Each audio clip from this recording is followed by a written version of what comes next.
आज आपण काय बघणार आहे, समूह संख्या शिकणार आहे. आता बघा, इथं मी 8 लिहिले आणि 15 लिहिले. मला मित्र आहे, बघा हे दोन्ही मित्र आहेत.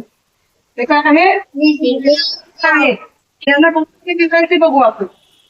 प्रत्येकाला मित्र आहे, तसे 8 ला पण मित्र आहेत, 15 ला पण मित्र आहेत. पण असा एक मित्र आहे की यांचा दोघांचा एक कॉमन मित्र आहे. ते कसं, अरे बघूया. बघा आता मित्र म्हणजे काय, तर अवयव. आता यांचे अवयव काढायचे ना आपल्याला. 8चा अवयव सांगा पहिला. 8चा अवयव 2.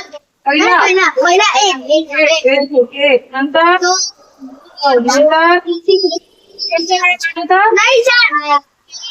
नंतर 2, 8. बरोबर.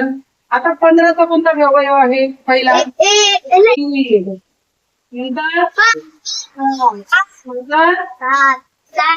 आता मला सांगा, एक फक्त सेम आहे, बाकी कोणताही अवयव सेम आहे का नाही. बाकी कोणताही अवयव सेम नाहीये. म्हणजे याचे हे मित्र आहेत, हे याचे मित्र आहेत, पण या दोघांचा एकच मित्र कॉमन आहे. तो कोणता, ए. याला काय म्हणतात, समूह संख्या म्हणतात. म्हणजे काय, तर अशा दोन संख्या की त्यांचे जर आपण अवयव काढले तर त्यांच्यामध्ये एकच अवयव काय असतो, कॉमन असतो. गणितामध्ये एकच सारखा अवयव असतो. आता एक दुसरं उदाहरण घेऊन बघू आपण. 12 आणि 8 याचे अवयव काढूया. याचा अवयव किती येणार, एक. अजून 2 येणार, 3, 4, अजून 6, अजून 12. सांगून 12 बरोबर.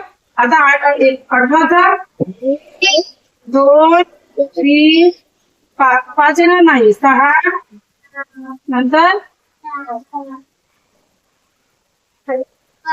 9, 9 18, नंतर 12.